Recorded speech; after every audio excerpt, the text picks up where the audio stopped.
This is Frank Yost, and today I want to talk about the appraisal system. I hate the appraisal system.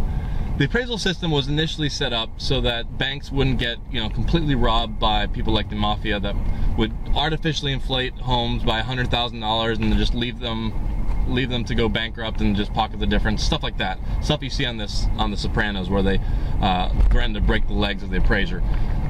That system, they then started recently, in the last year, started blaming the appraisal system for why the housing market has crashed. So then they decided to put in new measures that actually made the system worse, but in the opposite direction. What they did was they thought that it was a little bit too shady for a lender to know and trust an appraiser, because they figured that knowing and trusting an appraiser meant that the appraiser would cook the books to make the deal happen. So then they went on the far extreme and said, you know what?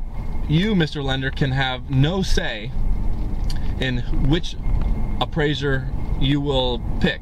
Now, there's some debate there, because some people will interpret it saying that they can pick from a small pool that they know and trust, while other lenders are using like completely third-party companies, which they have ownership in, which gets even more confusing. And so what's happening is, time and time again, these appraisers that they're getting are from bum-F-ville. Just recently, for an Arlington condo in Clarendon, the appraiser, the lender assured us that we had a local appraiser. Local appraiser will be, because that's even state law requires that the appraiser, know the local area. And they assured us that there was going to be a local appraiser. And where does this appraiser come from? Purcellville.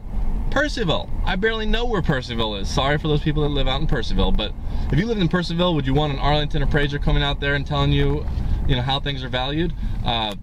Making mistakes like saying that Roslyn and Ballston are the job centers, and that's where the valuable places are, not knowing that Clarendon is $30,000 to $50,000 more expensive than Ballston. Those things matter. $30,000 just wiped off because the guy, took 2 hours to drive in from Purcellville. Give me a break. So in the appraisal system, when my clients are buying a place and they're appraisers for hire, I actually warn them beforehand. I say, you know what, I really don't put much weight into the appraisal system. People think that that's the true value. No, it's not. So when the appraisal comes in higher, I say, and they get all excited, I say, hey, sorry to burst your bubble, but this doesn't really mean anything. Sometimes some appraisers just like to give you a couple $1,000s above contract price just to make you feel good. It doesn't really mean anything. So then when the flip side happens, I don't mind saying the exact same thing. When the appraisal comes in low and I say, let's really dig in deep. They give us some guidance, and let's look at that guidance and really dig in deep and say, is this something that we want to trust and rely on, before just saying, oh, well, this is an appraiser, this is what it's worth. Completely ridiculous. So listing agents out there, listing agents don't just roll over and accept some appraiser from some place that's 2 hours away. And buyer agents, on the flip side, they should advocate for their client, but to a certain degree, you have to make sure that your client isn't getting completely freaked out by some appraisal from Purcellville 2 hours away. The other problem I have with the appraisal system is that it's designed to never allow for appreciation.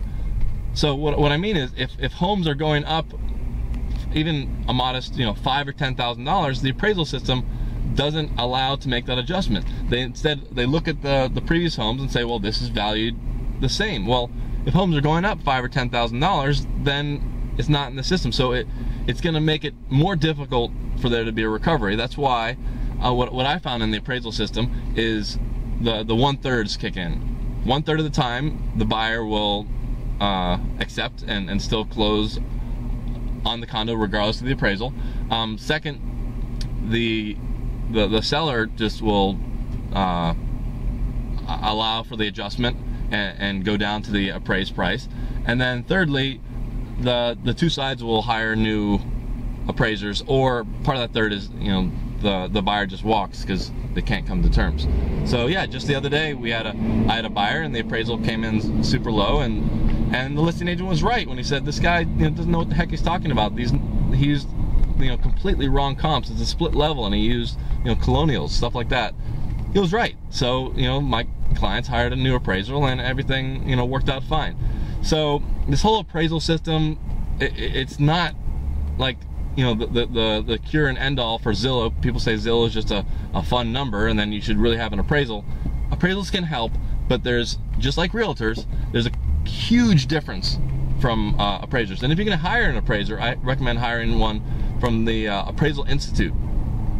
There you'll get a higher caliber of appraiser, not someone who just got their license and is taking these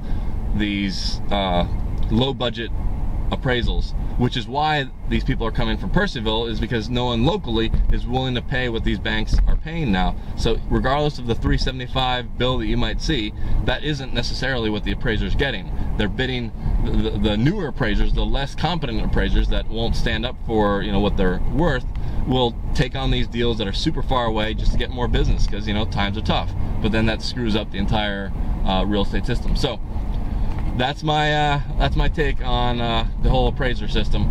So I hope you will subscribe on blog.franklyrealty.com and add some comments. I'll probably add this video to the blog, and follow me on Twitter @franklyrealty. All right, ciao.